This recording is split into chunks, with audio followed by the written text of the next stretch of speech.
আমার কনফিডেন্ট, আমি আমার বিশ্বাসে বলছি যে বাংলাদেশ ইন্ডিয়াকে চ্যাম্পিয়ন ট্রফিতে হারাবে। এটা তো সহ্য হলো না, সে আমাকে নিয়ে যত উল্টাপাল্টা কথা বলতেছে। আমার কথা হচ্ছে, ভাই তুই কি নিজেকে কি মনে করস? এই মতা বিজয় কিরে মোটা বিজয়, কি করি লাগছিস রে? এই তো এখানে কাজ করে লাগছিলাম। কি হয়েছে? ওই দিকের খবর শুনছিস? কি হয়েছে?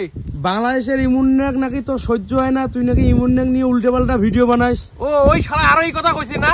হ্যাঁ, এই ভিডিওর মধ্যে কইছিস এই কথা? হ্যাঁ। তুই আরো বাসেন খরাম, মই দাঁড়াও, তুমি দাঁড়াও। ওটা কি করি লাগছিস রে?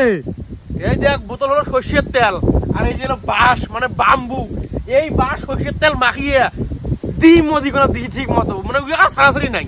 হয় নাকি? হ্যাঁ, 20 তারিখের আর কোনো সারাসারি নাই, বুঝছি? এই যে ওই যে সরষের তেল দিয়ে পুরো মাখা।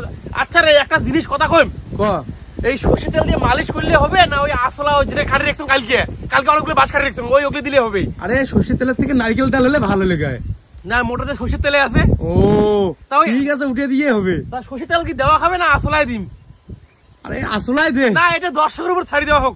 দর্শক তোমরাই কমেন্ট করো, এটা কি এই সরষের তেল দিয়ে দেওয়া ভালো হবে নাকি ওই জেলে বাঁশ কাটি রাখছেন কালকে আসলা বাঁশ ওগুলো দেওয়া ভালো হবে? হ্যাঁ, আমরা একদম পুরোপুরি রেডি আমরা একদম, ঠিক আছে?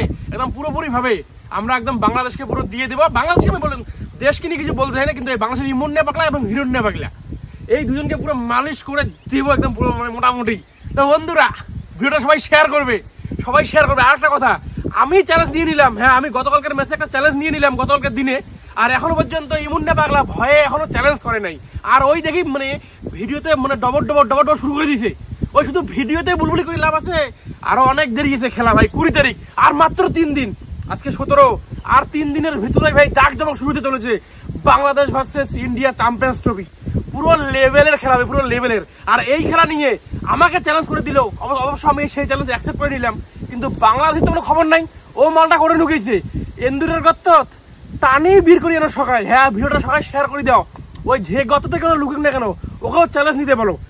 আমি তোমাদেরকে সবাইকে বলছি, হ্যাঁ সবাইকে, বন্ধুরা যারা ভিডিওটা দেখছো সবাইকে বলছি যে সবাই ভিডিওটা শেয়ার করে পুরো গর্তে হাত ঢুকে দিয়ে মুন্ডে পালা টেনে বের করো। নেংটি যদি যেখানেই লুকুক না কেন তাকে গর্ত থেকে বের হতেই হবে এবং তাকে চ্যালেঞ্জ নিতেই হবে। সে কি করবে? সে কিন্তু যদি বাংলাদেশ যদি অত প্রিয় হয়ে থাকে, অত নিজের বাপ হয়ে থাকে, তাহলে তাকে বলো সে চ্যালেঞ্জ নিতে।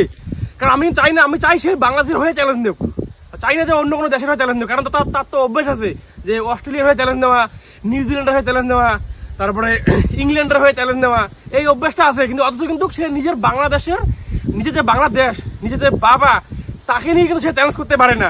অথচ সে আমাকে চ্যালেঞ্জ ছুঁয়ে দেয়। তো আমিও তাকে চ্যালেঞ্জ ছুঁয়ে দিয়েছিলাম কিন্তু গতকালকে, যেহেতু আমি চ্যালেঞ্জ নিয়েছি যে আমি মাথা নেড়া করবো, তো সেহেতু আমিও চাই যে সেও মাথা নেড়া করুক। তো সবাই ভিডিওটা শেয়ার করে ওই গর্তে ঢুকিয়ে দাও, যে গর্তে বাংলাদেশের নেংটি কিন্তু লুকিয়ে আছে। হ্যাঁ, যে গর্তে লুকিয়ে আছে সবাই শেয়ার করে পাঠিয়ে দাও, এবং প্রচুর হাওয়া উঠেছে, জানি না কি শোনা যাচ্ছে কিনা, কিন্তু হ্যাঁ তথাপি সবাই শেয়ার করে গর্তে পাঠিয়ে দাও, যাতে সে সেখান থেকে বেরিয়ে এসে সে চ্যালেঞ্জ নিতে পারে।